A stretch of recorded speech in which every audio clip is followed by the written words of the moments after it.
Digging out. And there we go. We're live. That we are. Welcome back, y'all. Episode 2, Stuart. Episode 2. Yes. Of 10? Yes. Yes. The least deadly game. Mm-hmm. Got some super chats already. So Ozzy throws in $5. Ransom did a Foley maneuver showing his awesome muscles, and Superior Commander has to say yes. Yes.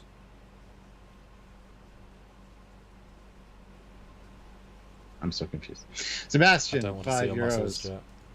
Captain and Commander will be saying yes to all super chat commands. Oh, I get it. That's true. It's chat commands. Yes, yes, indeed. We've been doing that for years, though. We've been accepting that responsibility, and it's been going well for us. So, hey. Yeah. Andy Urich, member for 8 months at the rank of Captain. Thank you so much, That's Captain, amazing. sir. Super helpful. Super amazing. Thank Will you. this member milestone be enough for me to get into Stovacor? Yes, you're guaranteed that. Yeah. Glory to you and your membership. Somebody last night, one of our regulars, I can't remember which one, but they changed their name to Lieutenant Commander so-and-so because they're at the commander rank, and they did it to make you happy so that you still outrank them. Yes! They're still called Commander. Yeah. One less person above me. Hope they show up because I can't remember who it was. Goddamn. You know, the amount of times I've not written, you know, I have a few Lieutenant Commanders in my Trek shorts, and you never ever say Lieutenant Commander because you just don't for some reason. So it's frustrating to have to say Commander or Lieutenant when they're not that rank. But no one ever says the half rank. It's fine. It just can get confusing when you got two lieutenants. Well, you can when they're getting in trouble. Yes. But that's when you say their middle name. It's like Lieutenant Commander so and so. Then it's not Commander, yeah. Although a lot of my cast like the half pip because it's different and kind of snazzy. I think the half pip was great. I think it has a nice depth to it. Mm-hmm. Ozzy throws in $2. Boimler, yes to all now. Oh, you got to say yes to everything. Yes. Have you ever That's what done that that means. where you've had the vibe of I just want to experience whatever life you've just kind of said yes, or have you always been the guy that you thinks first? I'm one of those people that when somebody say, "What are you doing this weekend?" I'm one of those people that goes, "That entirely depends on the next words coming out of your mouth."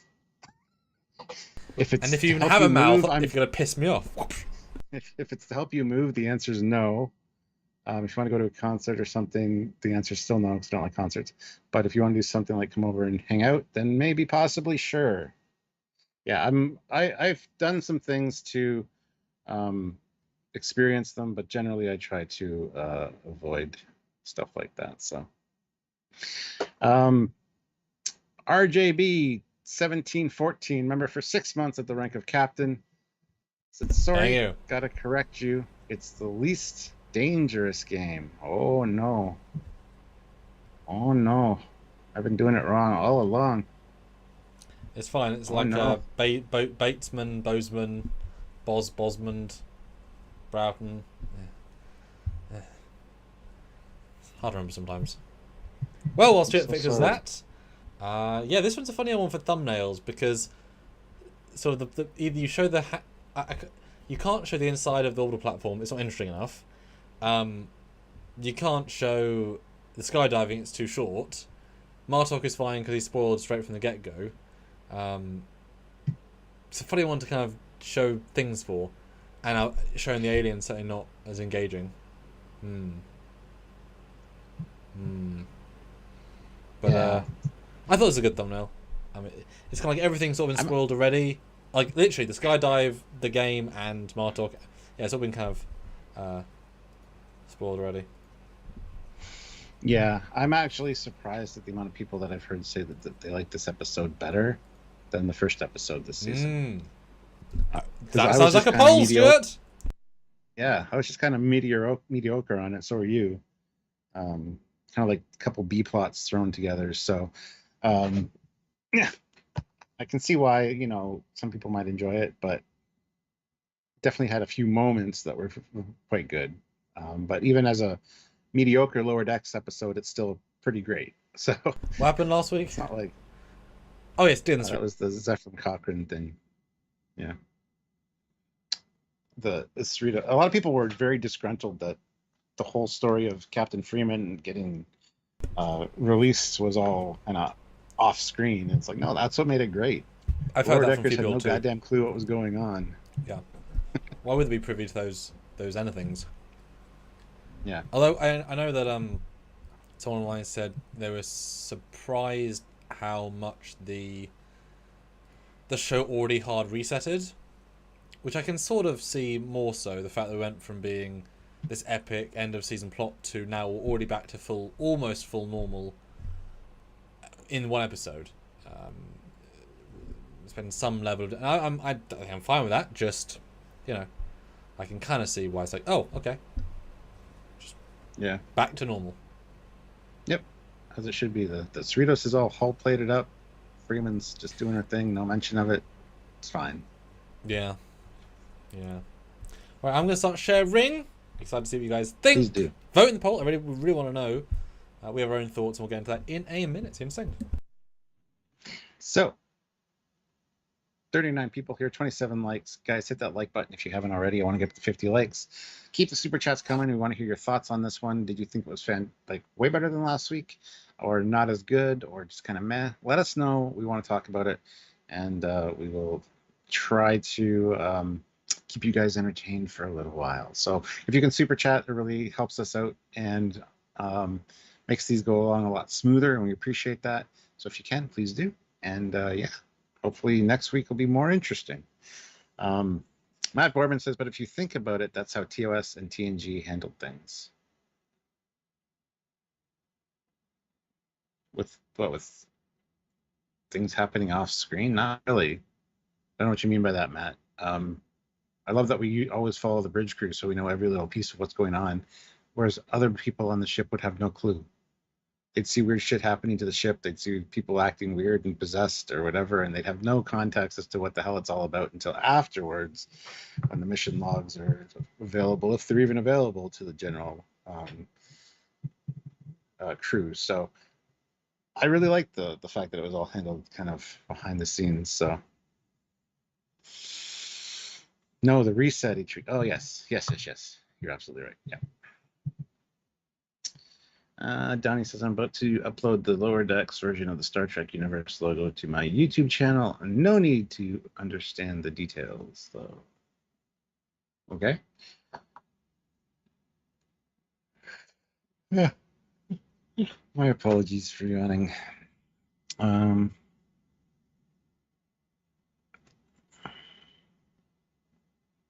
But yeah. Continue my rant there. Go click the join button, see about joining the channel, helping us out on a monthly basis, kind of like a subscription thing, or head on over to Patreon/Trekyards. It's another way you can do it. Also, check out the merch down below. There is a link to Teespring and TeePublic. We got some cool Trekyards merch and more stuff going to be on the way. So go fill up your cart with some Trekyards merch, and let's see you guys wearing some cool Trekyards swag when we see you out in public. That'd be awesome. So a lot of ways to support us and help us out, but super chats are super helpful. This is the beginning of a month. We want the beginning of the month, and we want to have a good month this month. So if you can super chat, now is the time. Help us out. Help us struggle through this review because there's really not a lot to talk about, honestly. So we want your input. We want to hear your thoughts as well. So we have some more things to discuss. People aren't voting for episode 2. Prepare to experience beige. Yes. Super Captain Foley must play the Trekyards board game last night. I actually looked for my VHS copy of the Star Trek Next Generation VHS game, and I couldn't. It wasn't where I thought it was, so I have an idea where it is, but I'll have to get that out at some point. I wish I had the VHS digitized into different files. I don't know. There's got to be a way to redo that game, but like in a modern context. So. And I'm back. Hi. Oh my God, he's back. SVS Guru 2000 throws in €10. I think the bullying part was a dig at Star Trek Online player characters who get command by accident in the first mission, rush through the ranks and fill their buff slots with same race buffs. Minor allocation. Oh, there you go. Yeah. He was in that. Bullion was in an episode in season 2. He's got stabbed by a spear. Was it season 2 or was it season 1? One of them. I don't know. I think it was season 2. I think it's season 1. Maybe. Okay, yeah, could be. Because I remembered him. Yeah. I don't remember the name, but I remembered him. But we'll get to that when we get to that. So yeah, Stuart, do you have a light goal straight from the get-go? I already told them all that. Well, tell me too. 50. Obviously. 50. Someone see 45. And throws in 5. So Stuart, what do you think of this episode? And have you changed your opinions now you have done several things on it, including rewatching it a bit more? Oh, I've watched it a few times, and I did my first reaction last night, and I honestly ran out of things to say pretty quickly. But 30 minutes in, I was like, all right, we went off on tangents about other stuff. So yeah, there's not much to discuss. Like, one of my favorite things in this one is Tendi in a towel. Fantastic. Her and Martog board game were the best parts for me. The rest was all right. Cranch was kind of cool. I liked his character design, as I said. I would love to see that in live action in some way, but honestly, some of the moments of the hunt were fine and funny, but overall it was just like nothing really happened in this episode. And so I did enjoy it. It's still bad episodes of Lower Decks is still a great episode of Star Trek, or of entertainment anyway. So I did enjoy it, but no, my view hasn't really changed. It's just kind of still meh for me, and there's really not a lot to talk about. It's all very easy to surmise and bullet point it. So, how about you? Has your opinion changed? A little bit, yes, actually. Whenever we watch these things first time, and I know expectations are tricky because Lower Decks has raised the bar so high. We're looking for cool integrated universe things, so you go in wanting, at least B plus, if not A, every time. And so when I then watched it, I was let down by the general C level of everything. But when you know that going, and you know it's not going to be a great episode of Lower Decks, you just sort of watch it, and you can kind of zone out in moments because it's not that engaging. But also you can enjoy the dialogue. I think because it never really gets a pace. I said that last time, but when you're not looking for that pace, I think you can enjoy it more as just a gentle ride and very much a put on the background episode, which is weird because that's not how I watch these things. But this very much felt like that, or almost as much of a. This is kind of this is not new thought process. This is more a case of Lower Decks is by definition the underground, in a sense, of the crew, their adventures. This is the show attempting to give a story, a cast, bridge crew level adventure to the low people. But by keeping it in their lane, those adventures feel so much lower by comparison. And so you're watching these high octane adventures in a low lane, which means they never quite get going. But watching that, the fact they start and end with this adventure thing and in the same place, all makes it feel very, like I said, like they didn't put their foot on the gas at all, which is a different perspective versus when's it actually going to start? No, okay. Versus if this was Picard, Riker, Data, Kirk, whatever, they'd be really hitting home something hard. So it's an interesting. I can't imagine that's intentional, doing lower end adventures but in a high end way, or high end and low end way. But that's kind of how it feels to me this time round. How easy they are to deal with, etc. Yeah, Sean O'Neill says it wasn't as slow or empty as a Picard episode. 1000% correct. But how else are you? Happened. But Stuart, how else are you correct? Because I think you know. I think you are a smart man and you sense what is coming. No, I don't. The YouTube gods have told us that an ad is coming, Stuart. Oh, that, yes. I'm looking at that. I was hovering over it, waiting for you to finish talking. I know. Wow, ad. There we go. There we go. It's done. Anyway. Yeah, I kind of like that comment, Sean. You're absolutely right. Yeah, it was that, but even though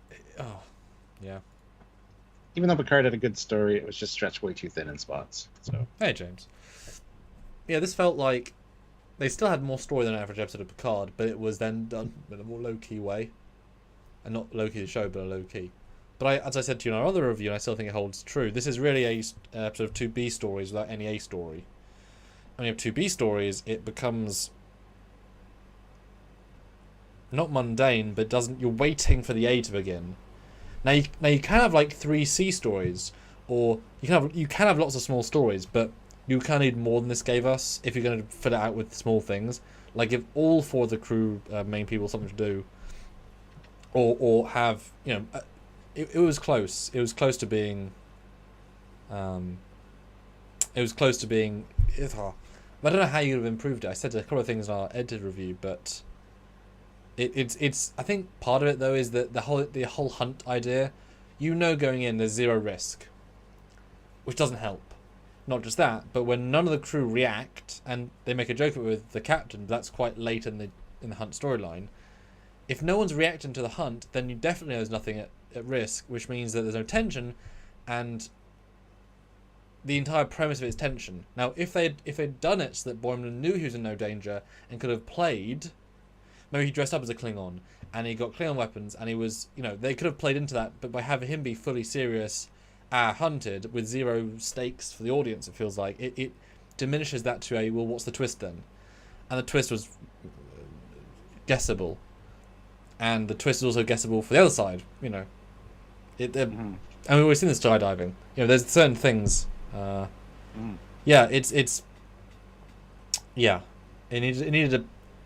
missed the secret sauce. That said, there's a few lines I liked a lot more the second time that I thought really popped better. But it was, different. All right, I want to address 2 people. Dan Ben says, were these the people from the Apple? No. Eric Martin, were these the people from TNG Justice? No. They were not either of those people. So, no. Eric puts in $5, so thank you, Eric. Klingon game on the holodeck would have been better. Pain sticks for whoever loses a round, lol. Yeah, that'd be kind of neat, actually. And Samuel actually came up with an idea of transferring this Martog character AI that might get to know them a little bit to the holodeck and have him help Boimler trick Cranch into the holodeck and have a whole thing where it's turning the tables on the hunter. But, that would have been fun. But yeah, I agree. And the holodeck would be a funner way to play the game. Eric Martin, $5. I loved her looking up at the stairs. I've had that look before. Yeah, climbing up all those stairs. And then a rock wall. There's lots of good little ideas. Yeah. But they're not quite... Oh. I think you said, and then I heard it in some other people's interactions, the dichotomy of... They're a race that is the Pleasure Planet race people, vibe-wise, who have a robot god, a psychic baby, a volcano, and yet have developed full staircases to heaven technology, many of them. So they have, obviously, warp drive because they've been encountered. So they both are fully technologically advanced, fully relaxed, fully using arcane things. Those are entire dichotomies of Star Trek. That's obviously the joke, but... that didn't quite work as well. Why weren't they fixing their own elevator? And then also Ransom was looking at a pad that had one of instructional thing. Yep. Instructional thing from one of them saying, "Why don't you put this back in and demagnetize the coupler thing?" Like I get there's no beaming, finished. And I get you can't. How can you get to an elevator to fix it if you can't get to the elevator to fix it? I get that. There's no way up. But take a shuttle. You had to build the elevators. You have spaceships, and Cerritos has spaceships. Yeah, there's definitely a. I mean, just because Starfleet's there, why would you hire somebody in who can fix it better than your engineers? Isn't that kind of insulting, actually, in a sense? Like, it would have been fine if that was a pad of Rutherford showing how to fix a similar thing, but it was one of their race, so they obviously did build them, they did fix them. Yeah, that doesn't make really much sense either. There were some of them that were on the lift that were transferred to the Cerritos. Klingons, to be fair, they're probably not engineers or technical people, but yeah, they have to have a way of fixing their own orbital lifts, honestly. It's just weird that the Cerritos had to come and do it. It's also so unbroken that it's like two people who've never seen it before can expect to be able to fix it. Like, it's not that broken, clearly. And they're obviously warp capable because of Klingons at that place. It's a place that people go. See, that must be part of why I don't like it as much. We can sense a cognitive illogic with it. that normally Mike is very good at holding on to and being visceral with. That doesn't quite connect for me.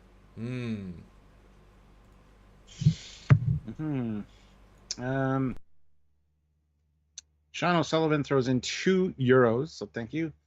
Tendi in the towel. Was that the D story? No, it's the setup for the D story later in the evening.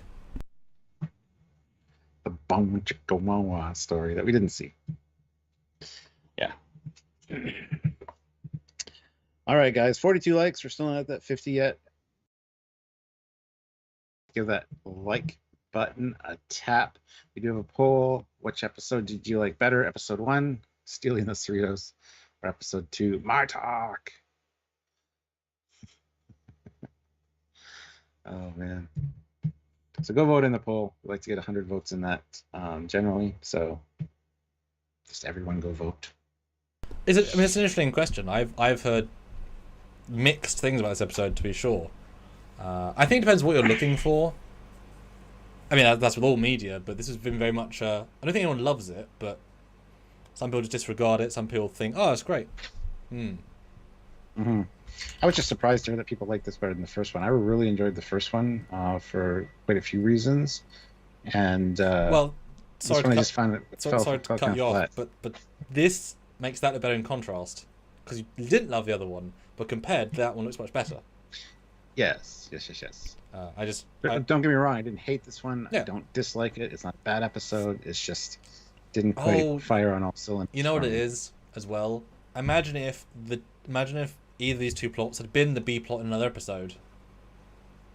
That would have been perfect. Like they just had to be split up into 2 episodes and give them something else to do with the other pair that's really meaty.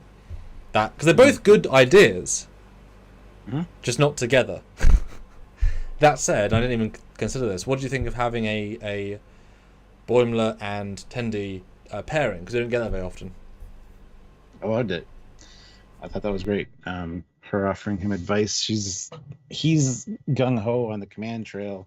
She's a new ensign, but she's studying new things. It's kind of neat. And they didn't have to put her in a towel, but they did. So well, I mean that I think adds something to the world because they're just living. And we did see that with Klingon Lower Decks. Part of the silliness of having the corridor of living is certainly implying that you're going to see them naked, you're going to see them in everything under the sun because you're living together. You can't. It's unavoidable, which probably does actually create a sense of unity as a crew.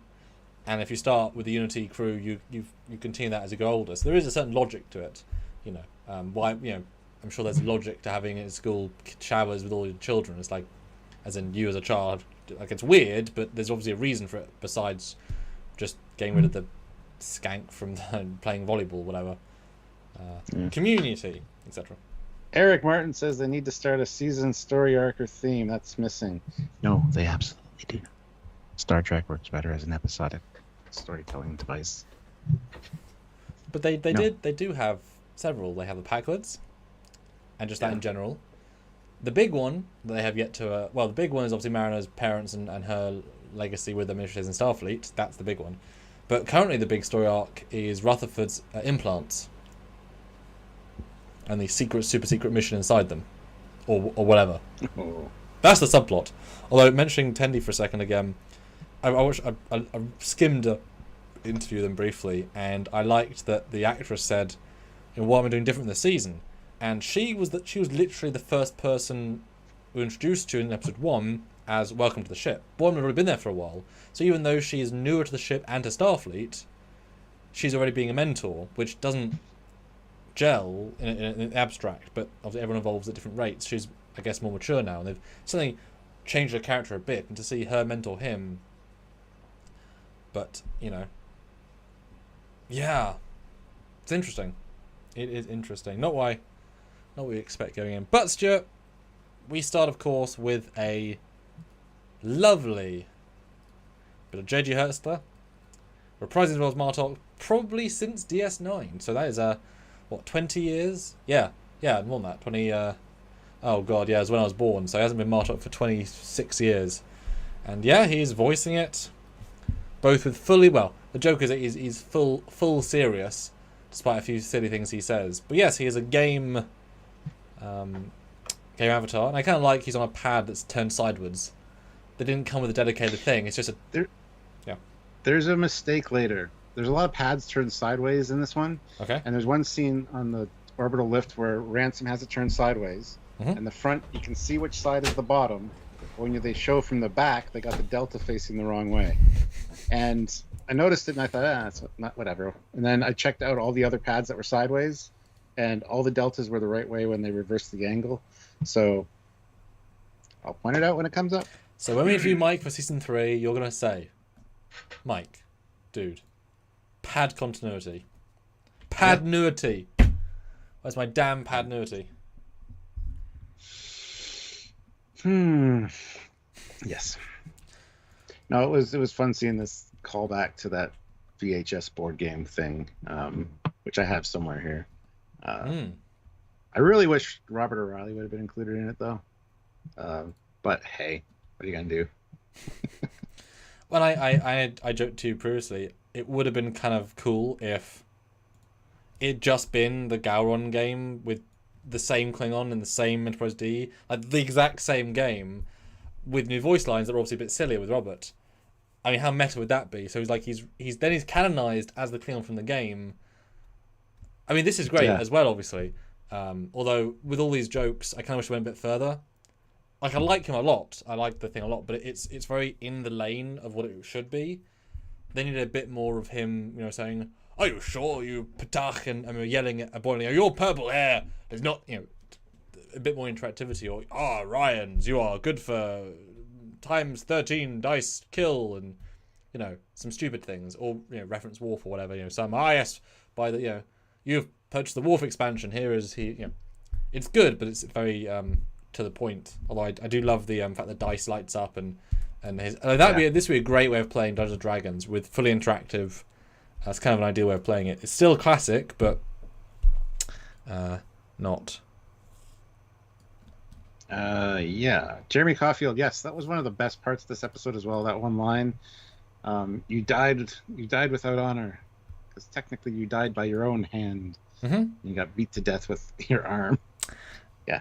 And the Ryan says, yes, Star Trek was in Star Trek Online, so you are right, but for actual canon Star Trek. But yes, he did come back for that. Good remembering. And just to note that I didn't notice until now, but they could have, if you look on the live, that the board of characters, they could have done a Smoothhead and Discovery Klingon. I'm just saying, if you're doing that, they could have had, all the versions of Klingons as passive pieces, and that would have been acceptable. Stupid, annoying, but acceptable. So the fact they're all Klingons, looking like Klingons, just saying.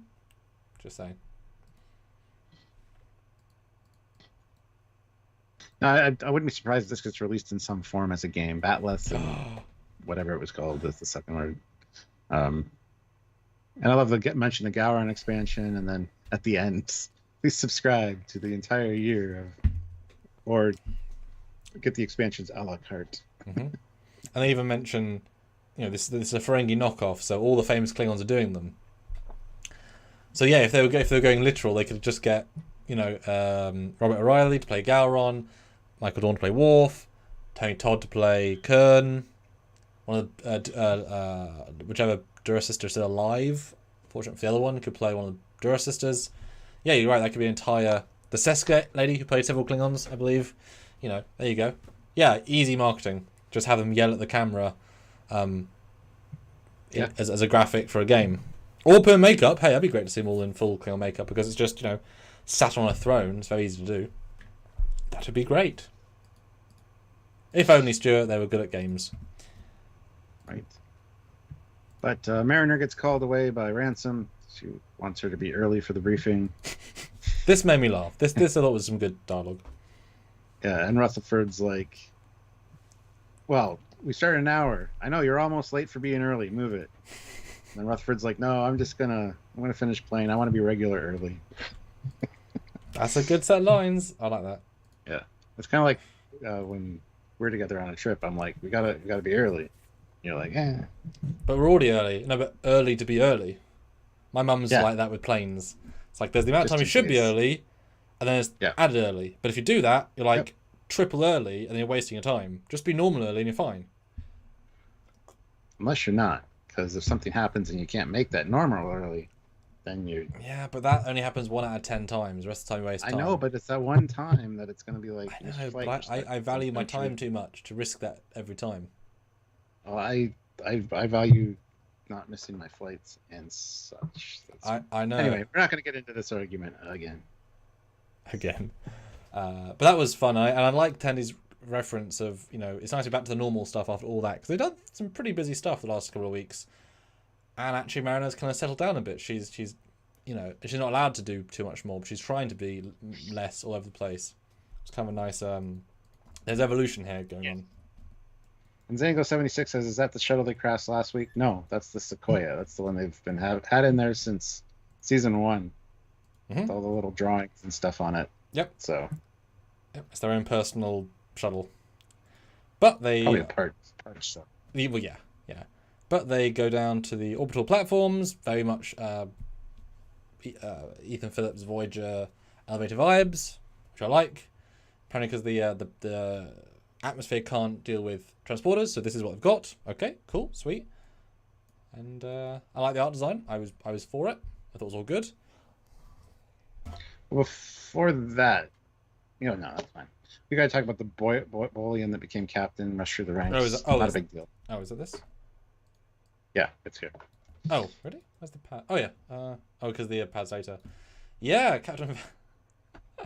He was definitely no more than a lieutenant previously. What a deep cut to their own show. It's like, this guy, because there's very few Bolians. Yeah, he made captain. What? And they even say, meteoric rise. Because you don't go from lieutenant to captain in 2 years. Apparently, unless you're this guy. He gets the captaincy of the USS Inglewood. Not that that's going to be a big deal, but it's a place in California, so... Oh, maybe. You assume it's probably a California class. That makes more sense then. That makes more sense. I was thinking some cool other class. Okay. But I feel like this is a setup to bring him back. Because Bolians always love Bolians, but now you've got definitely a Cali class. Watch this. She's gonna show up at the end of the season to save the day as a captain of a Cali class, and his first officer is going to be Gavin from the first episode. From botanist to first officer, and Boimler's going to be like, meteoric rise. Yeah, exactly. All our tertiary characters become captains, damn it, but not our leads. But I was confused by the point in this joke until it's that guy. Oh, cool. Yeah. But we learned that. Yeah. Oh, go ahead. But it's a good catalyst for a conversation, because everything is different. Riker turned down commands for 7 years. Like, he was offered captaincy in season 1 of TNG, and 14 years later he had a captaincy. Some people just get captain, some people stay ensign for 7 years. It's also random, We learned that the planet's called Dulane, and its thermosphere doesn't allow transporters. So they have these orbital lifts, but one's malfunctioning. So that's the whole plot being here. And we've seen orbital tethers, the orbital tether in Voyager, which is the same thing. It's an orbital elevator, essentially. So cool to see these again. And did you, some people have said this, they look like the TOS aliens. Do you kind of wish they had been them, just evolved? Would have been neat, yeah. Especially the supercomputer. They just ripped it out of Val, the head, the snake head thing, and it's damaged and downgraded, but it still exists. That'd be kind of funny, because it's really a reference to nothing. But it'd be funny if it was Val. Yeah. Or Vol. So I was certainly thinking, it's got to be a race we've seen before. That kind of vibed with me, but that's fine. But I like the engineers go off the ship straight away, and it is very out of the blue. Ransom tells them to go do the planet stuff, because they would have had an assignment that have orders. So he's just changing them on the fly. This can't have been what they were set down to do. Why do you think he's doing this specifically? Because I never thought it was fully explained why he's at least stupiding up the mission. Maybe he can do it, but it's a stupid thing to do. What is his rationale here, really? He kind of says at the end he wanted to bore Mariner to see if she would do anything against. Right. So, just the most boring thing, and the fact that they sent both engineers down the planet instead of the engineers fixing the thing is like what? But it's also giving maybe brushing up on his skills and also giving Mariner like a broader range of things that she's done for experience wise. So I think that's what it is. He's trying to prove a point. Because the annoying them thing is petty. Obviously, he's a petty guy. But I kind of liked the idea, the second thing you just said there, of everyone here should be trained in, even though engineering and command should be medical training, engineering training. They all had to study in the academy, and we did see, Strangely Worlds, but Uhura changed divisions and learned other things. So I kind of like the idea that we want to. This is a simple problem. We should do engineering. We don't do it often, and these guys, if you're stuck in a rut for too long, but it feels too also like dickish to just be that. Like it's 75% dick over 25% plan. Yeah. Feels like. Well, it's also like one orbital lift out of many, and it's not like it's time-sensitive job. It's not like it's the power source of the planet that if it doesn't get fixed in 3 hours, well, that wouldn't happen. Something's gonna explode. There's no kids to put into that. Yeah. So it's a very mediocre job. So it's like you can take your time and whatever, and again test Mariner a little bit to see how bored you can make her. Yeah, I mean, it's not time sensitive or critical. So, but surely he knows that he's got to fix it as well. Like there's certainly a point where it feels like he didn't think it through, and he was using it to work out. Remember? I understand that, but he must have glanced at schematics, and he hasn't done engineering for a while. Because he's also punishing himself to spend 8 hours doing something that should take 45 minutes. Like, he's not enjoying himself, even if he's working out basically. I just think there's a slight disconnect. It can need a bit more oomph with him at the end. I'm really teaching you a lesson for this reason, or this is a training exercise for the boys as well. I don't know. Because the photographer says... Yeah, but it's just the chain of command, though. Like, if the orders were smart... Because part of Star Trek is also don't follow bad orders, because they'll get you killed. So his orders are bad from the start. This is a nonsensical order. So following the chain of command for the sake of it is not a good plan, because it almost gets everyone killed. Like, he's proven wrong. He himself says that. So I wish if the orders were smarter, I could respect him more.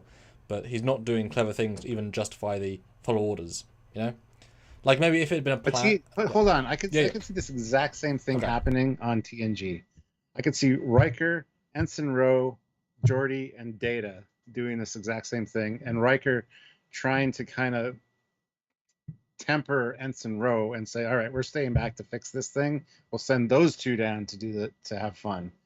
I could definitely see, because I like putting characters we know and have established into roles. And I could totally see Riker doing that with Ensign Ro, let's say. Hey, that's a very, very specific use case of like those characters, but this is a specific story. Now that I could see completely verbatim being used. But Riker would come at it from less of a dickheadiness. That's pretty rare. He would be a dick to Ro though. He's been done that before. Yeah. So kind of early their relationship then. Yes. Yeah. Before they have sex. Yes. Teach her a lesson. Yes. Yeah. Although I guess he'd be, doing his his trombone while the other guy's doing working out. Care of it. You're fine. Just tell them about the Prime Directive and junk, and that we respect their beliefs. He would have been like, all right, now we got to get down there. That's where it becomes different. But for this opening part, sure, absolutely, I can see it being. Well, that's why I thought it'd be a reveal, more of a plan, more of a twist. Although two great comments. Devereaux says Mariner does break the rules, but turns around and returns to ransom. Yes, that's huge character development for her. That's huge. And SWS1 Noir says, just like Boimler learned to do stuff out of his comfort zone, Ransom encouraged his away team to go out of their comfort zone. It was well handled. Well, you say that, but they went into their comfort zone of being pampered. How many French kisses did they do? Probably lots. Hello, everyone! I'll greet you all one at a time, or pairs if you'd like. Oh, there's so many of you! Yeah, so they're into a comfort zone, I think it's fair to say. Yeah. Brandon Carell throws in $5. Finally made it to a live stream. Thanks for all the entertainment you guys provide. Well, thank you for making it to a live stream. Thank you for super chatting, and thank you for saying so. You're welcome. We just like talking about this kind of stuff. So yeah, we've been doing this for a lot of years now, and yeah, we aim to do good reviews. Thank you. We aim to please. Let's read us. You see the All-Bolian crew, the picture of them on the bridge, and Tendi comes around and tells. Bolians, and you are right. That's definitely a California class. I mean, not only are they still in the same uniforms, but so yeah, clearly. Yeah. Well, and Inglewood too. Like they're all named after places in California. So yeah. Mr. Perfect. Smart Man. Mr. Smart Man, I get it.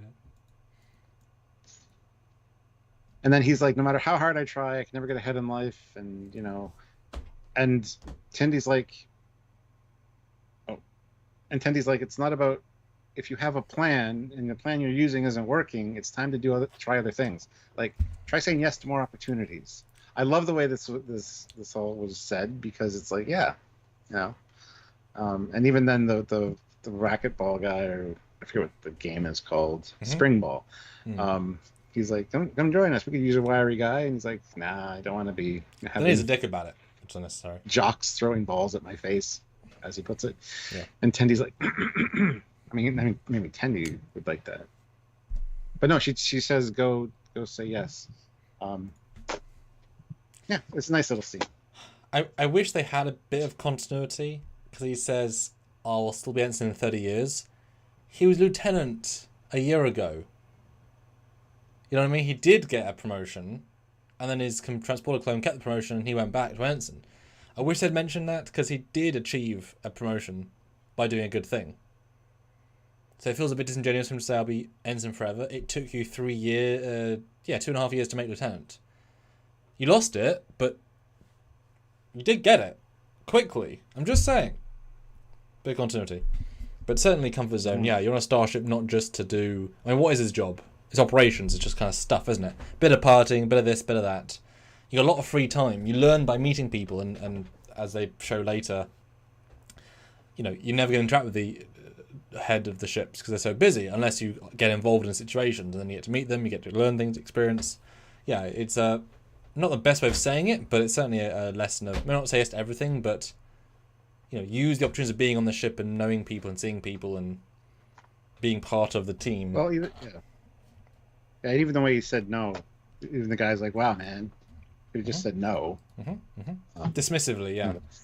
Yeah, snarky attitude. It's like you can't complain if you don't do. It's like we always say, you shouldn't complain about new Trek if you don't watch it all. I mean, it's great to see this game being represented from DS9 again. Mike doesn't need to invent a new game; they can just use one from canon. Woo! Yep, it's good. And then he earns the respects of Shax with his sustained scream, and he's like, "You should join our Bajoran wailing choir." And what's the word they use? Bajoran dirges. Yeah, what's dirges? What does that mean? A dirge is like a somber song or like a funeral. Or okay. Like a funeral dirge is just yeah. Okay, I assume just song, etc. But what a fun cut to them just bawling. I mean, I think we know all these people as well. I mean, I recognise at least 5 of them.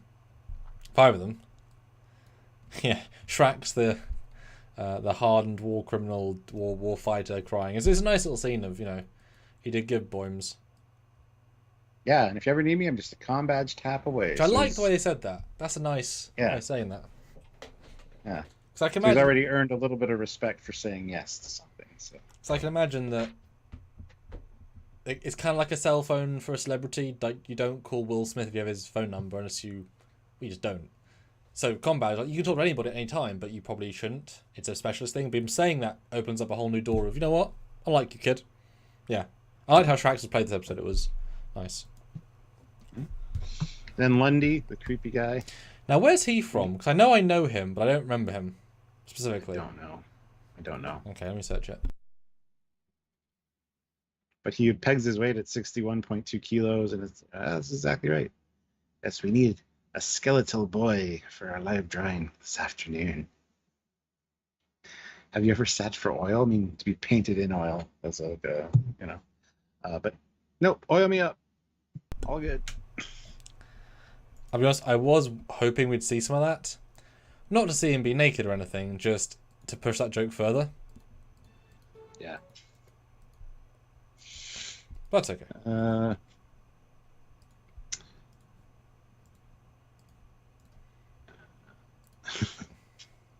Yeah. And then back on the orbital platform, and I quite like she's taking apart stuff. No idea what it is. Because why would she? I mean, she's not an engineer. This is not her technology. It just makes it even more laughable. Like, they're not fixing it. They're just toying. They're not doing anything practical here, and Ransom's not helping at all. I mean, he sort of is, but sort of isn't. And certainly isn't doing his job because he doesn't do the thing he's meant to do. So it definitely plays like they're both effing around and doing a bad job.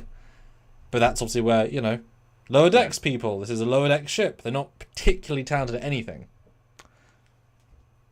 Yeah. Yep. He's doing his workout at the same time. And boy, those butt shots, Stuart, that butt really stands out. That stands to attention. That is saying hello. And remember, she did fancy him once for a second, so that, I wonder if that was part of it was a look of like, no, looking your ass.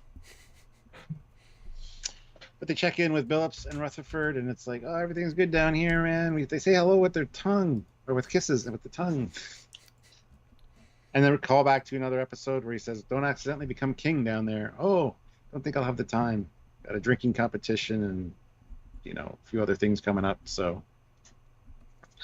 It's like, oh, man. Oh, and Billups says, did you remember to decouple the flow inverters? Yeah, of course I did. Would have been funny if there was like a big like spark explosion or something after he said that. But even Mariner's like, did you? So. Yeah. I mean, it's good. I like the genuine, oh shit, on his face. I mean, that's an easy mistake to make, but he's obviously not, like, he's so preoccupied with not doing the job that he's not doing the job. Like, he would if he remembered, but he's so, you know, did it to himself. But as you said, you know, where are the real engineers? Where are the people from the planet? You know, it's odd to see them so out of place. Weird. And there is like, as soon as the scene's kind of over, there's like a and steam comes out of the thing he just installed. And he's like, no. So that's the mistake. But it would have been funny if it was like sparks and like it was kind of right at the same time. Anyway. That's when they go back to this planet, the ship. It's kind of fun to see all the different Starfleet luggage they had to design, which I didn't notice the first time. Yeah. Some familiar stuff. Would have been nice if they'd had a... This would be a great time to put out like a animated series, Alien, here. Yeah. Boimler asks what's going on with all the new faces, and it's like, these are all the people stranded on the orbital lift. They're just hanging out here while it gets repaired. And he's like, yeah, well, thank you for telling me to get out of my comfort zone. You know, things are so much better. You're looking at the birth of a new Boimler, the bold Boimler. I'm going to say yes to everything. She's like, well, that's still a plan. Sometimes you just shouldn't have a plan. Which I like her counter. But I mean, you can have but I mean, having a plan to have no plan is still a plan. So you can't plan to not have a plan about having a plan. That's still a plan. Just live, Tendi. Just live. It's fine. Don't take it so literally. Yeah. Then we get introduced to Cranch. What's he say here? He says, my species has an undeniable natural urge to hunt. No. This delay to the planet has been weighing on me. Yes. Would either of you be willing to... He's so polite. ...be hunted? No, thanks. Yeah. Well, go see Dr. Tian in sickbay. She might be able to help you. But Boimler agrees. And Tendy's like, really? Should you? You don't just say yes to everything. And he's like, you're right. It's what the old Boimler would have said. Yeah. Then you see the guy's face. He rips his tooth out, puts blood on it, and marks him as his prey. And the tooth comes back later, but it's a different species. He maybe stuck it back in. Yeah, exactly. Yeah. But I liked how scared everyone looked. But I love this character design. Yeah. I wish it wasn't black armor. I think that's my only note. It kind of gets lost as a one-tone, small thing, but I would have given him some more color variation. But yeah, I love how like slinks away and like growls. It's just like leaving. Because it's a wonderful mixed message character in that clearly you think one thing, but if you break down the second time, he's polite, he's friendly for what he's trying to say, and then, like I say, he slinks away. So it's a nice mixed messaging of what he's doing. And there's a very subtle point where he's in the scene earlier than he's introduced, and he's actually talking to someone else, the Vulcan lady, and she says, "No, it's okay," as if he's already asked someone else. So he actually, like, he's doing the room, checking people first, to kind of like. But this is another great example. We'll get to it later with Captain Freeman. That this, on the face of it, is entirely wrong. You can't ask Starfleet to be creatures to get hurt, because you're not saying hunt. You're saying, can I hurt you? With your permission, right? Of course you got to do it as health and safety. It's legal, whatever. But because it's a cultural thing, and they say innate, I can't defeat the urge, it shows you how Starfleet is trying to accommodate races. You know, we're all different, whatever. They're not judging this race for saying, I need to hunt, forcibly hurt somebody. I mean, you can heal anything, so it's not the biggest thing in the world. But, how much adrenaline, how many bad emotions was born of feeling and being hunted, that could scar him for life. But it's the guy's culture, and if he gives approval, then it's interesting how they treat it. You know, you'd think there'd be a security guard on him, but it's approached as it's his culture, and the guy's not going to kill you, so hey. It's an interesting situation. Yeah. That's mentioned by Ransom later too. Just let them know that we respect their culture. Yeah, both actually, yeah. But guys, we're always at the halfway mark, and we are 1/4 to our minimum super chats, and it's minimum for a reason. So let's see some 5s and 10s. Certainly, let us know what you think, because we can't live off this many super chats much going forward. We'll have to cut down what we do, and that'd be a shame. So, guys, how was that? Because we have a minimum for a reason. And vote vote on the poll. Yes. And in fact, Stuart, why don't I show that ad? See what that does to our numbers. So we'll see you guys in a minute. Welcome back. Yay. Yes. I sense the increase in pay right now. Hopefully. Barely. Anyway, yes, we're back on the orbital lift, and this is where he's got the pad, which with the instruction video essentially, or somebody else on another lift showing him what to do. It says at this point everything should be lining up, and all you need to do is align the magnetic seal on the panel. Click, and the repair is complete. So magnetic seal? What are you even talking about? So they obviously know how to fix their own equipment. Just putting that out there. A lot of people missed that first time. Yep, and it shows he was definitely not an engineer in his past assignments. He was definitely security.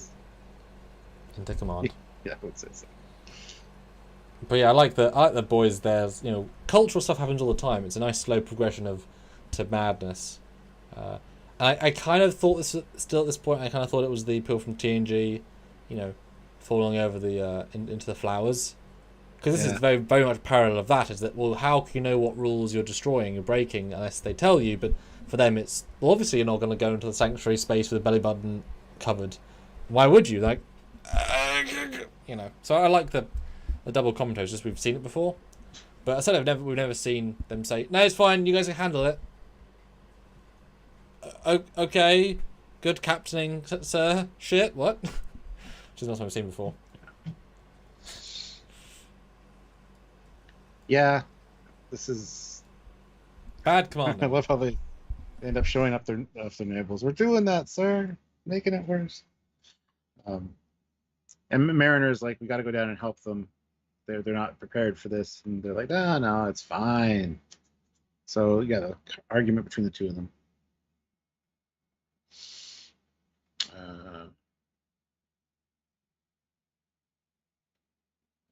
Where are we going here? Oh, yes. And you're only doing this to punish me. And he says, my command decisions have nothing to do with your sensitivities. Yes, but they do. You need to learn to trust your superiors, Ensign, which I thought would tie in with last week with trust the system. I thought his decision to do this himself was going to pay off in some better way at the end, instead of him admitting he was wrong. but didn't get that, so that's fine.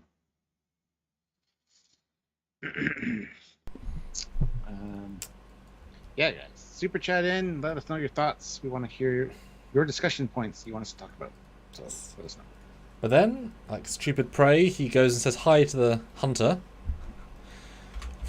which I kind of expect him to, you know, be somewhere else. But if I brighten up the room, he's got a... Wow, this guy brought a significant number of death things for his hunt. Goodness. And he yes. breathes in some scented candles of death. Goes demonic a bit. And I really like this. There are 3 types of prey, and the last one being a joke. I thought it was quite cute. Yeah, a winged lizard creature, which doesn't apply to you. That was cute. First type was one that scurries away to hide. No, this first one was one so paralyzed by their fear, like you. Second one is the one that scurries away to hide, delaying the inevitable. Anyway, when does the hunt start? It already has. It's like, oh shit. And yeah, you got to be kind of worried about everybody in the hallways here. Collateral damage, you got weapons being thrown. So it's very dramatic, and no one seems to care that much. Which you would think everybody, except for Captain Freeman. Yeah, but you would think anybody would call security. I was kind of waiting for that to happen. So this is the start of there's just a disconnect of logic here, because this wouldn't happen. End of story. Normally there's a conceit to it, yeah. But this wouldn't happen. So it's hard to get behind an entirely wrong situation. Now it's fine if he had been hiding and come to get him, but this is a wrong set of scenes. Doesn't work. You know, this amount of death and murder and whatever. That, you know, you should be fighting security left, right, and centre, etc. And if you got approval from the captain to do it, like actually approval, that's different. But he didn't. Clearly, that's not what the scene says later. So it's a bit of a stupid little scene. But I loved seeing the beluga whales. That was great, because now we've introduced them. Just going to throw them in, like no big deal. Which I thought was really nice. He's such a drama magnet. That's great. He is, you know, and he takes their pool as his own personal hangout. I thought that was fun to see those guys again. He runs into Freeman, and she's like, "Be hunted on my ship." No. Mm-hmm. Security team to deck 3. And it's like, this is Cranch guy. Oh, Cranch, he's so charming. We had brunch. In that case, cancel security team. Oh man. Yeah, that was one of my favourite parts, because it shows the context of a experienced officer who knows the race, who knows their customs, who knows it might hurt you, but you know you won't get killed, versus didn't ask any questions, purely living through the fear of it. You know, I think she might know what's going on, because he comes crawling along the ceiling and says, "Thanks for the mimosas." She's like, "My pleasure. Happy hunting." Well, she didn't. Maybe she did give him permission. Well, she knew that he was. Well, no, I think she knew the race, and he probably said, "I'll try not to hunt if I can help it." And then he finds someone who'll do it. I don't know if she said, "Oh yeah, hunt if you find someone willing," because otherwise she would put 2 and 2 together earlier, I think. But yeah, certainly funny if a bit silly. I could just see him coming up to her table though and be like, "How can I hunt you?" She's like, "Well, I'm just about to sit down for brunch, but you can join me. We can talk about it. You can hunt this omelet with me if you want." Yeah, have a mimosa. Thank goodness all his life forms get boozed up in the same way. Yeah. But back to Ransom, and things are even worse. Here's the pad error. Oh, wait a minute. This isn't the pad. It's not. Okay. Sorry. Go ahead. But yeah, I like the things getting worse, from bad to worse. Now they're going to get sacrificed, and the alien culture's confusing, and it's not going well. Yeah. There might be a telepathic baby and the sentient computer. Yeah, all the tropes.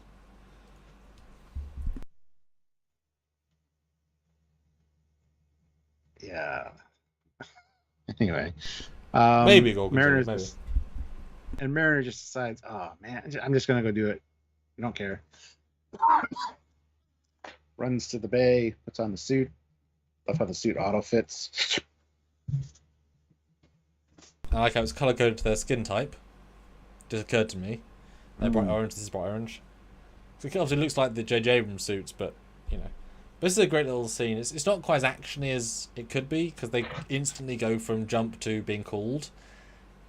So there's no quite enjoyment beat of this. However, I did like the, you know, called her instantly because this is what a minute later. So he makes his mind pretty damn quickly to adjust the plan. And I was shocked that she undid her escape because you would think if they couldn't get down, she couldn't get up. You know, so I was kind of surprised there was a working lift inside the lift and all the things. I kind of assumed there'd be no way of getting back up, and that'd be the fun thing. But to have her actually undo her entire plan, I mean, that's way more effort than getting yelled at. So the fact she took that choice the chance of her getting up there before him seeing is so small. Like, it was this close. So I thought that was pretty brave of her to actively say, I've screwed up both plans, let me just take the, you know, let me take this one for the team and see. So I thought it was a fun surprise that she took that choice. What did you think? I was also surprised that happened, considering how long she was free falling for. But they are quite high, so it's fine. And also, the convenience of getting the stairs, the rock wall, and then the working elevator.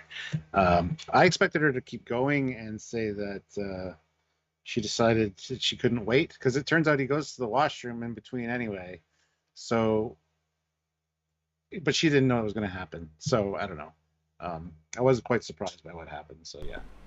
It was all a bit too easy, despite sort of being difficult. Yes. I did like, as I'm looking at this, I kind of wish that when she got in, she'd seen Spock-style rocket boots. Yeah. Because that would have been a double joke. That would have been, I think, funnier. Yeah, I mean, some of those skydiving scenes, like the shape of the backpack, it's exactly like the Kelvin ones. The one shot where it's like following her down is exactly the same as the one seen in 2009. So you got some Kelvin references there. Just kind of cool. And the fact that the parachutes retract back into the bag or into the backpack thing, exactly the same. So. But we're back to the hunt, and Boimler hides in the repair bay again. Well, hides in the repair bay, and accidentally bumps the Martog game pad, which of course is very loud because they maxed Martog out at all times.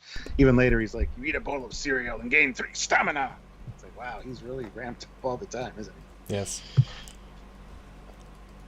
But this is why I definitely was expecting there to be a twist, a bigger thing to happen.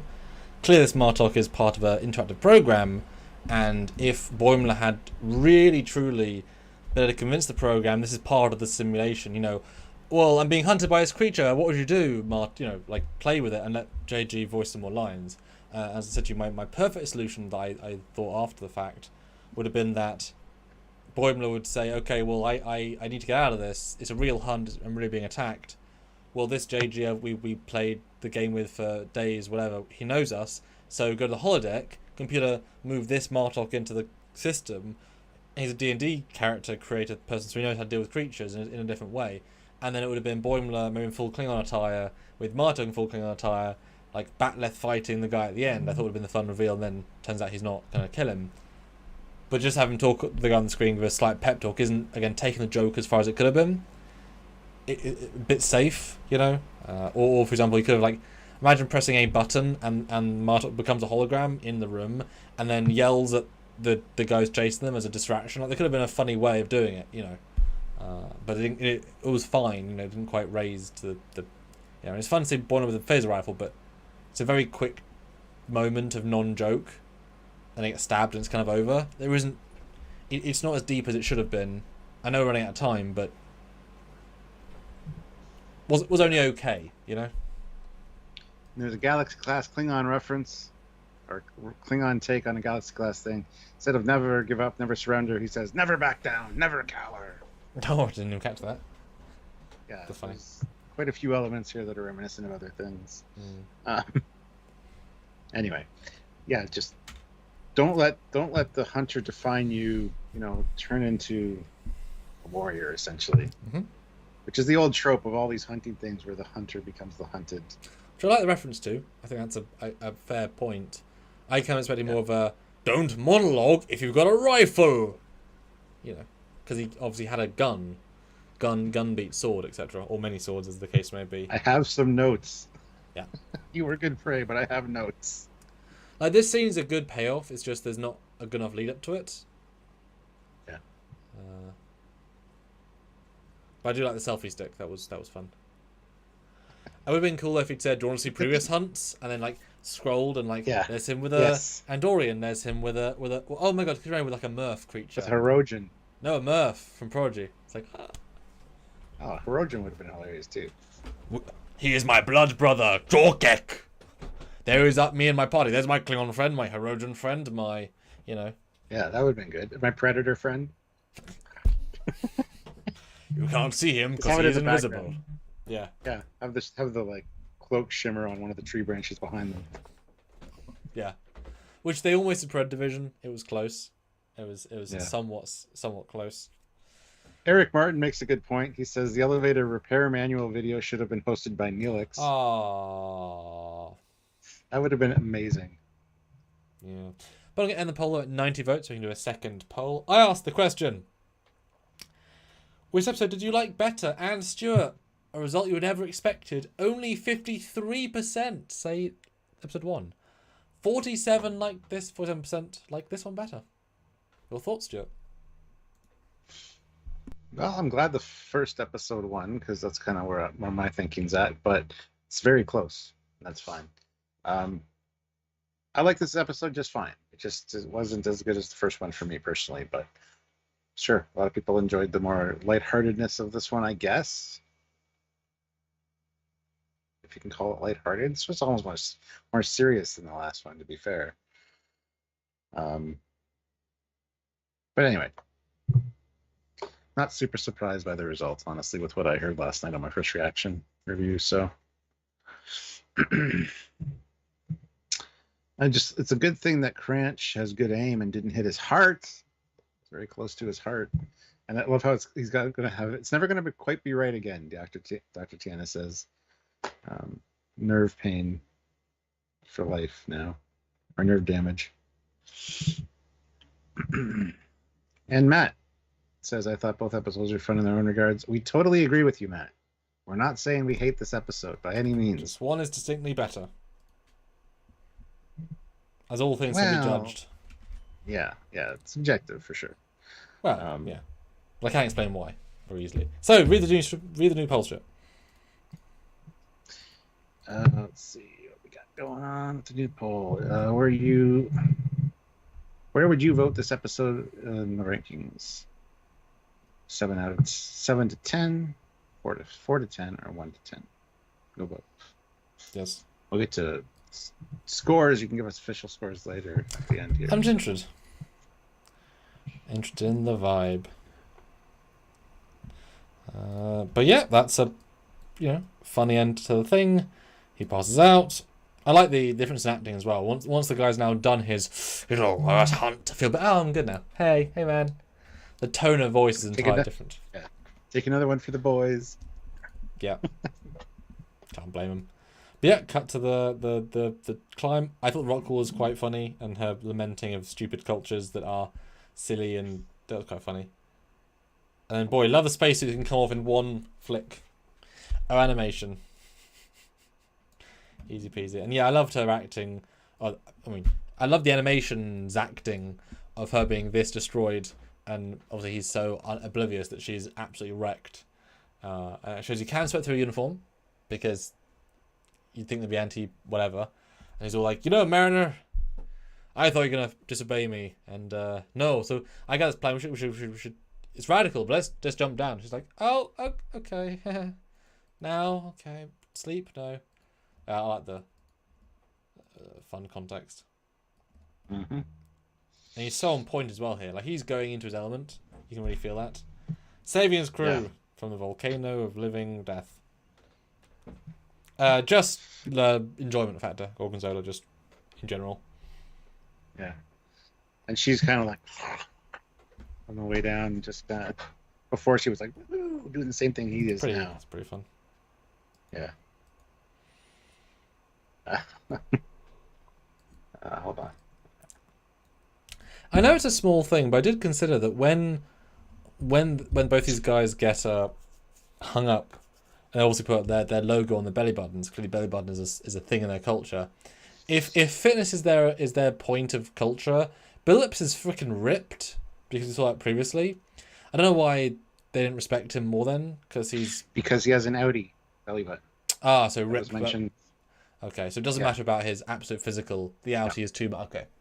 Yes, fair enough. Because he had an outie belly button. That was mentioned when they were talking to him about Ransom. Yeah, I remember that, but I still thought that the fitness thing would play a part. But yeah, psychic baby,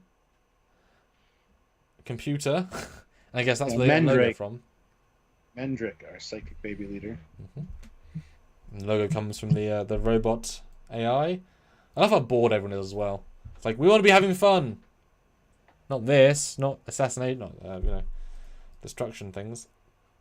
And I love how she's like a little overkill with the baby, the AI, and the volcano. It's what does it? The volcano say? It provides a system of checks and balances. And how dare you question the method of our government? And I kept hearing Quato from Total Recall when this baby was speaking. It's had the same voice and the little arms, So, and 355 is the sentient computer. I was kind of hoping they were going to do a joke of 1 bleep for yes, 2 bleeps for no. Oh man. Should we assassinate them? Should we kill them? Great computer. Beep beep. He says no. And make it really ponce of it. Like, oh my god, this is also. But that's fine. But yeah, Ransom in his element. Because they are trained for this. I mean, this is part of the process. Finally uses his insane fitness to convince him to rip off his uniform in one. And elegant. I do think was he shirtless when he became God last season as well? I think so. Yeah. I feel like he's done 2 shirtless montages here, basically. And then the volcano says, "Your lava tubes are perfect. You are wise, Starfleet. We will hear you out." And he goes into speech from different worlds, but we're only slightly different, and it fades up to the Cerritos. You never hear the full thing, but yeah, it is a bit easy because they go from a bit convoluted to a bit easy. But it does also show that he might be crap at some things, but when he put in his element, he's in his element. Same with the engineers. He's often Philip's often been there doing his epicness, but he's not not got much experience with this stuff. But yeah, back to Cerritos and a kiss ass scene. But I like the it's nice to get complimented, Yeah, he admits he was wrong. He was trying to push her to do something that she normally wouldn't do, or she normally would do, but he was kind of pushing her a little too hard. He's like, but this one acted following orders, which she didn't do. Hasn't erased everything. I haven't forgotten all the events from the past. She's like, yep, message received. And then she goes to compliment him, saying he did a good job on the planet. He's like, save it for your personal log. Stop buttering me up. It's not gonna make your life any easier. And she gets all pissed off and leaves. He's like, oh yeah, it was pretty impressive. I like it. And then so Ransom is a dick and I hate him. Back to their game. Rutherford's like, nah, it's okay, he saved me. Like, no, he was the reason you were there in the first place. No, that was on me. I really should have had my belly button out.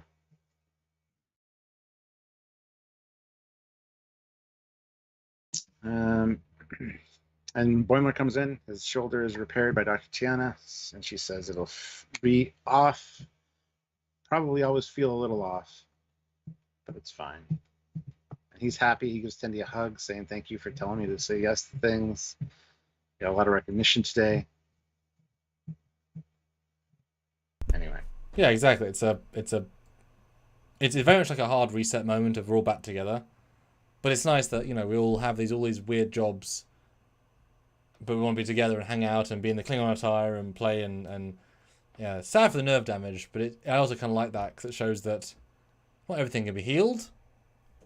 You know, sometimes be careful. Because it takes the tension out if you know, I get stabbed, it's fine, but also, yeah, some things just damage you in ways you can't avoid. I like Rutherford's, like I said, now it's my fault, it's all good. Yeah.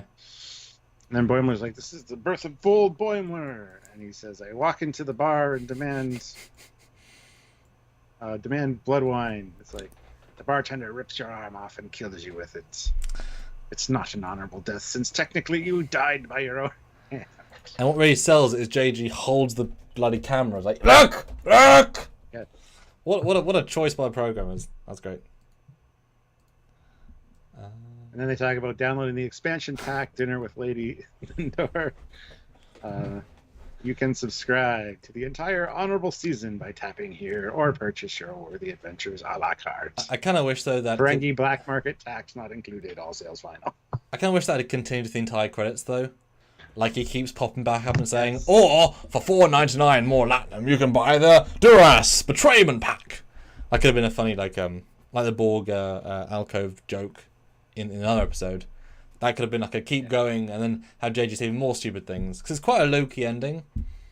But I mean, the whole episode's low-key. That's kind of the point. So it just kind of ends. But yeah, they're doing their thing. They save the day. And Rutherford's not happy because he wants to play a damn game. Bloody microtransactions.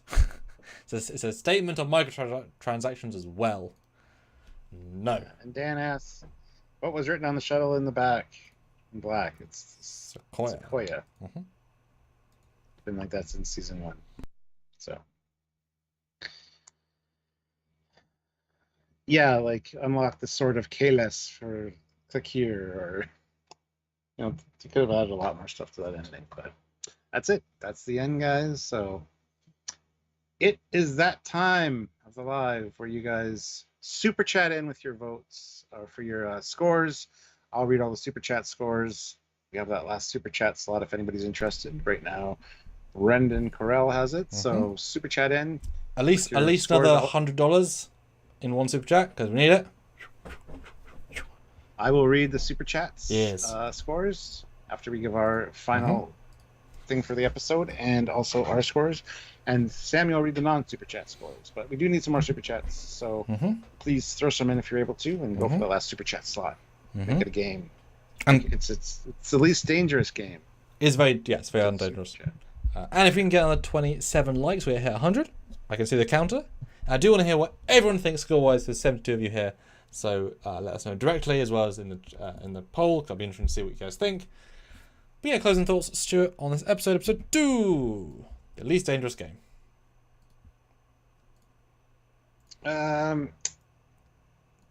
It's enjoyable. Don't get me wrong. I really like the Martok thing. I thought that was very well done. I wish they would have made reference, more of a reference to the VHS game, because a lot of people watching this show might not even know that exists. But they mentioned the Gowron expansion and a few other things, which was fun. The Tendi and Atal scene was great. I really appreciate that personally. I know a lot of people do.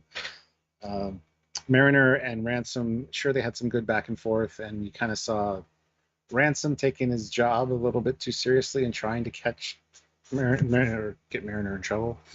And it did backfire on him. And just the guy from the original's name was Kavok. So I wish Kavok had come back. Yeah, I just mentioned Kavok. Yes, the Kavok expansion. Yeah. So I mean, there was some good stuff in here for sure. It didn't quite gel for me. It didn't feel like there was an A story. It just felt like a couple B stories strung together, and it was fine. I really like Cranch. I think I liked the character. I liked his voice. I liked the character design for him. It was a fun little thing, and just the catch and release program that they're on, because they respect all life, even though they hunt. Although, quick question. Would you have been more pleased if it had just been a Hirogen and no mention of like, wow, there's a Hirogen, because they don't know, well, they would know, I guess, because Voyager's come back, but if it was just a Hirogen that travelled that far, would that have been cooler? Nah. Or No, I don't think so. Well, it could have been if they said, "Yeah, we've switched to a catch and release program." Yeah. 'Cause- Yeah. yeah, something like that. Because in the Alpha Yeah, Quadrant in Star Trek Online, there's a Herodian sect that have kind of moved over, so they could have run different rules. Would have changed the episode quite a yeah, bit, but that could have been kind of fun if it was a Herodian, because same logic, just with an extra level of, well, how are we going to play that, And then you suddenly show, yeah, because there's one in Picard. I mean, that's easy to explain because they've been assimilated yeah. and they've moved over, but yeah. Sorry, just occurred to me saying that. That's all right. So yeah, I mean, fun enough episode, and just because I don't like it as much as the first episode doesn't mean I dislike it. Everybody's like, "I liked it just fine. What's wrong with you?" Nothing's wrong with me. I liked it. Bad Lower Decks is still better than the best Picard in Discovery. So there is that. So score wise, I mean, are we doing this season and Yes, Lower please. Decks? Yep, helps in the later contabulations. Yeah. For this season, I'm going to give it a 6 out of 10.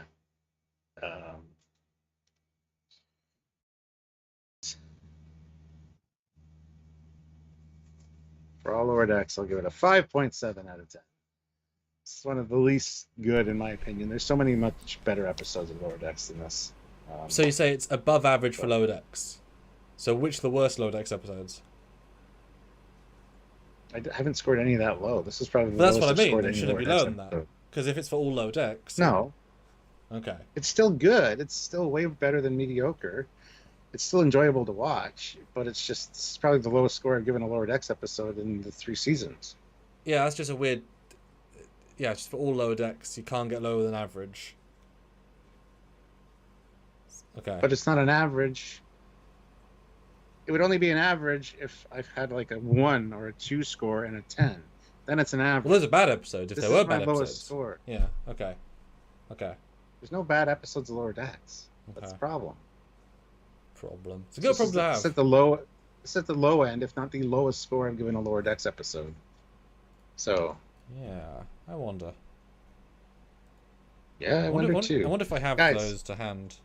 super chat in with your scores. We got 3 super chats. I'll read those as soon as Samuel's done giving his review. Right now, Mark Lawrence has the last super chat slot, but we want a snipe war for that last super chat slot. Or a As 20. we said earlier, this is the least dangerous game, so by all means snipe in. But yeah, It's not your least favourite. You had a 4.5 for season 2.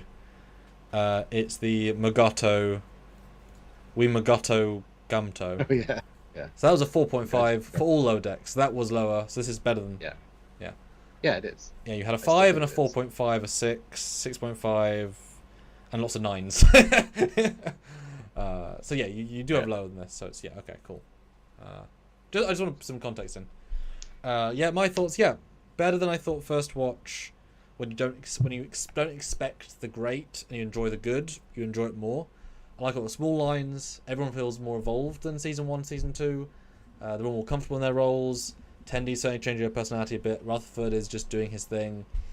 I'm glad they used the extended cast. A la, we got to see a bit of many people with Billups and I won't Strack, all the people. The new character villain was better than I thought it was going to be from the trailer, which was good. Well, I do think as a Herodian would have been better as a Herodian. You could have had more fun with that and set in the bounds, but good just as is. All the jokes could have been pushed further. It felt like they were taking a lot more safe than they could have, which is Below Decks is for that one step further sort of vibe. But the inner universe commentary is on point as always.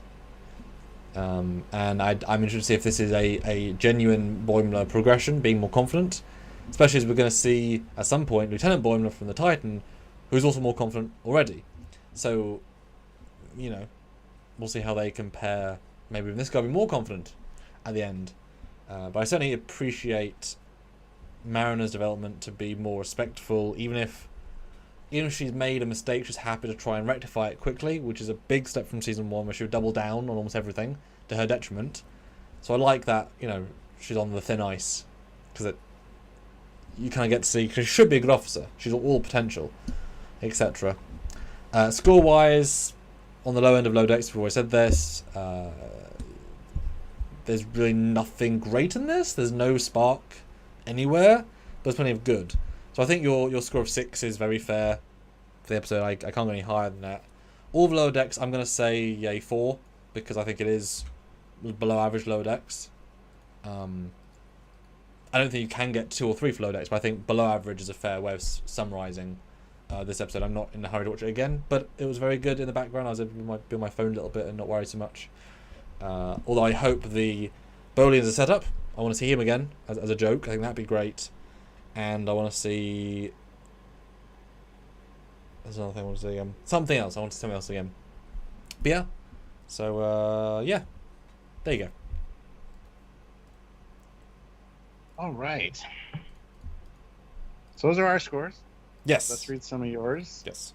Yeah, and feel free to keep super chatting with any thoughts or closing scores. So you might $50 have, away from it would help us. Not even a minimum, but something.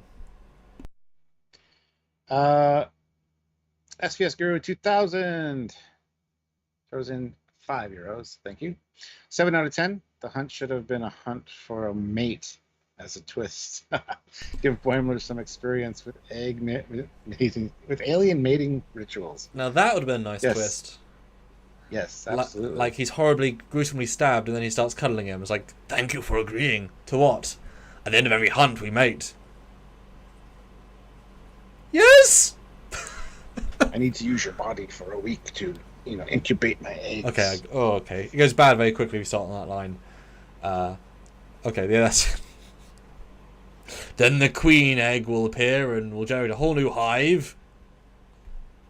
And then LV-426 will be mine! What? Yes. Thank you for getting Eric Martin.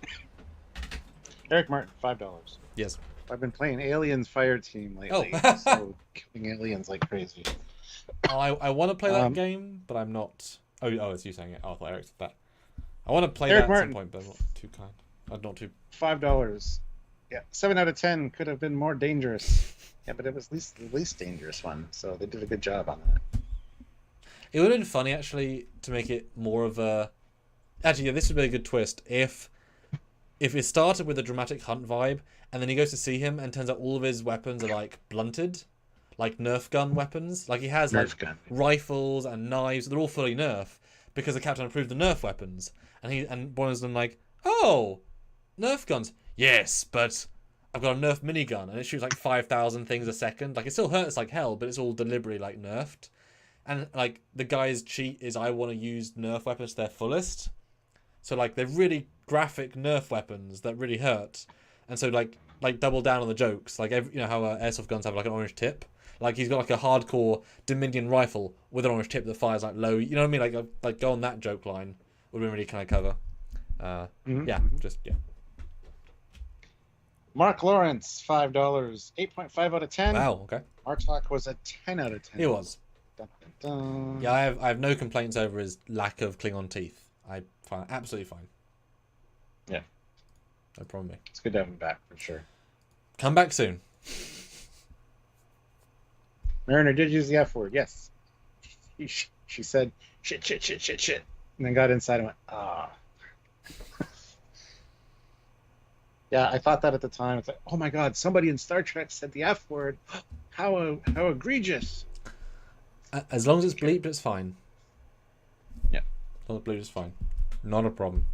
Right, so non-super scores, you guys are saying 7 out of 10, 8 out of 10, 8 out of 10, 10 out of 10, but Donnie says those for lots, so it has no judgment since they're all 10. 8 out of 10, and that is all. Put your scores in, guys. But the poll currently is sitting at 67% say between 7 to 10, 31% 6 to 4, and only 2% 3 to 1, or 1 to 3, which is good because it's not 1 to 3, except for those 2 votes, or 2%. Yes. Yes. Yes. Yes. Hopefully next week's is better. I like the Easter eggs. I like seeing, things that we recognize. There's really not much in this one for that. So yeah, but you need a strong A story to kind of ground it, to give it some oomph, to what you're going to remember it for. Yeah. Yeah. Matt says the Mariner Swearfest reminded me of me on a daily basis while working. Yeah, just me on a daily basis. I swear about everything. But that's all right. Gene says, Samuel, do you have the blueprints or schematics for the forward section of the runabout set used in DS9? Yes. We used them to build our runabout. It was great. It's always the key is find a blueprint because modelers can't always get it right unless you give them at least basic dimensions, which really helps. But I'm actually happy though about this being a Lower Decks episode in terms of content, because last week was filled to the brim, and you'll be seeing stuff from last week this week because there's one thing to talk about in this week, and it'll be fun, but that's it.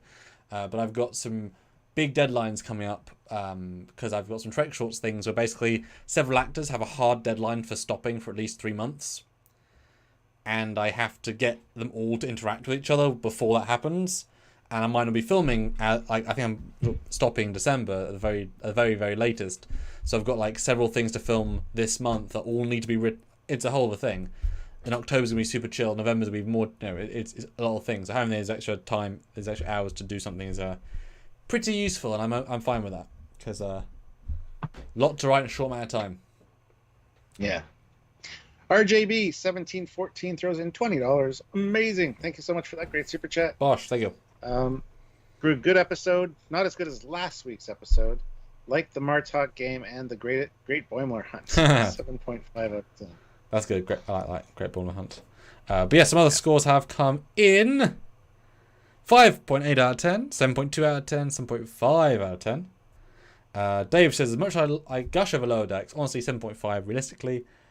Once you get through your Trek head that it is a separate entity, it's delightful. But no, you should never discouple Lower Decks with Trek, otherwise it'll be simpler. You need the full Trekness. Otherwise the playing the game, the holodeck thing would not be as fun. That's part of it, is to really live in the world. A lot of people have speculated this is a show that people on Star Trek watch. It's that's going to be disproven as soon as the Strange New Worlds episode comes out with Mariner and Boimler showing up on the Enterprise. So you keep thinking that, but anyway, moving on.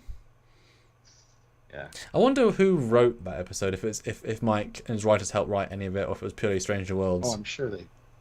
I'm sure they had a part of it. I don't know. Oh yeah, probably. Ozzy says 7.9 out of 10 for Tendi the hot towel. That's it for Tendi and a towel? At least we got a bit more of her. It was definitely refreshing to get a different side of Tendi. Rutherford certainly got a little bit shafted, but that's okay. Yeah, you're talking about a different side of Tendi where she's naked and then somebody being shafted. What is on your mind, Samuel? I said what I said. You took it to a certain place, Stuart. What's on your mind? No. So it's Sigmund Freud would have fun with talking. With you, yes. I was an innocent boy, Stuart. I'm an innocent. Innocent! I didn't say shafted. I didn't say shafted and Tendi in the same sentence. I'm just saying. Your mind, You're man. being very dirty. Get out of the gutter. Take it to the stars rather than in the gutter. I did like, though, this is definitely an ensemble piece. There was the fact that there was no A story, it was 2 B stories, meant that they pretty much felt equal, which we're not also used to. A lot of the time, Mariner steamrolls the story with Boimler.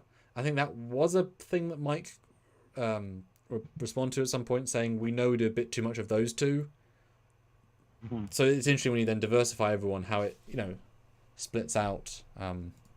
He did say he was looking forward to doing more Tendi focused. Yeah.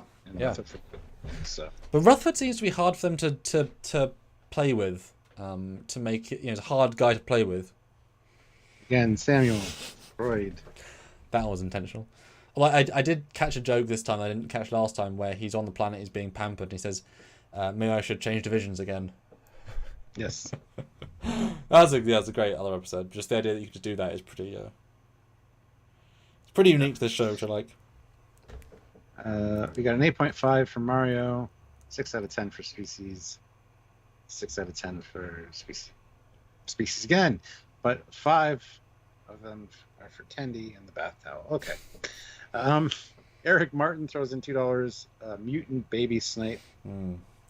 Oh, that was the other thing. They showed a post-credit sequence where they take the robot AI to the the warehouse from the other one, and then Jeffrey Combs cameos for 15 seconds and says, they interact in some way. A bit of a waste of a Jeffrey Combs paycheck, but like continuity-wise, that would have been fun. Although clearly they respect this planet, given they're fixing their elevators, and so destroying their law structure is odd. Yeah. I think just the fact they have that at the same time that they have the elevators is also putting us a bit on the... Huh? Because, they've got warp drive. You have to have this sort of connection. So, who had them develop warp drive? Is it the baby? Is it the... I don't know. It's always the baby. Show me the baby. I want to see the baby. Although I guess they could develop warp drive like 170 years ago in TOS era and then regressed. Because once you found the universe, you don't need... Yeah, that would make sense, actually. Maybe they didn't care. Became a pleasure planet. Yeah, it became a pleasure planet. Because once you're first contacted, there's no rules to not see him again. Just has to have warp once. Maybe they went to the planet with Wesley, and they were like, "Oh, we like these rules. Let's get more naked, like them." Could be. Could be. Yeah. Gorgonzola says being stabbed is crucial for Picard's journey to become a captain.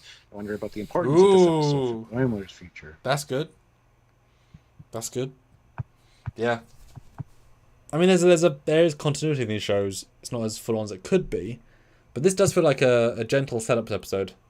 There could be some fun stuff. Or even, maybe JG, maybe they'll play this game throughout the season. That would become a nice continuity, especially if, and I will still keep to it that have an episode where they they visualize what they're playing, and it's epic and actiony, and maybe this, JG will be for several episodes, and there's a setup to pay off, especially if you have to buy expansions. Maybe they buy the the Lursa Baitor expansion and they have to fight this, and yeah, that'd be fun. Yep. All right, guys. That's $5 more. You know what? Yes. All right there. And Gorgonzola says, Commander, the AI dictatorship was in checks and balances with the other dictators, so the Prime Directive prevented them from interfering into their affairs. Well, Prime Directive only applies to non-warp-capable species, not warp-capable species, and they had to be warp-capable for them to meet them originally, so it doesn't apply. I mean, not interfering for nice sake, that's fine, but Prime Directive doesn't apply. Gotta think, too, a lot of contacts probably happened accidentally, so once they know about Starfleet might babysit a planet. Maybe this was bumped into by somebody in TOS era, and their orbital lifts are the most advanced tech they have. Yeah, like that's also a possibility. So yeah, that's the problem with TNG. They have so many races in season 1, 2, and 3 where, well, that's not Prime Directivable. How are they warp capable? But yeah, certainly all the Ferengi saw them first, or all these races. Once they know the galaxy, it's if we meet them first. But if the Klingons meet them first and say Patach, well, there you go. So yeah, they should be warp capable for our logic, but yeah, it could easily be a 100-year-old oh dear race. But either way, Prime Directive doesn't apply because they know about people. So either way, but yes, as you say, Stuart, $5 more, 6 more likes. That'd be good. Yeah, 6 likes to get to 90. Come on. And then this weekend we have what videos we have. We have coming out tomorrow with the Peregrine Fighter from first episode, and Sunday the Martok video comparing his art design, which he is less perfect than you'd think. Compared to 100%, I should say, because they have a high bar and they reach a high bar, but we compare side by side. Yes. So we're not getting a $5 super chat, but let's... Oh yes, $5. That's all. That'd be awesome. Hit the like button if you haven't. If you're watching this after the fact, hit that super thanks. Support that way, because we're really light on super chats this one, and that's last one. Fine, that happens sometimes. Both. Yeah. Oh yeah, September 8th. Oh god, yeah. Star Trek Day, Stuart. My God, that's next Thursday. I expect to see something be announced. I guess we'll have to move our plans. Yeah, we'll figure that out. All right. I can certainly see there being a Picard Season 3 trailer. Oh, he's gone. You think so? Yeah, well, teaser. Yeah, no, I think full trailer. Yeah. Huh. I think it'll be a Strange New World teaser and a Picard trailer. Well, I think there's going to be a Prodigy, a Prodigy trailer and a Prodigy release date, which is going to be after Lower Decks is done. So that's I think that should happen. That's the only one that makes sense. Trailer would be nice.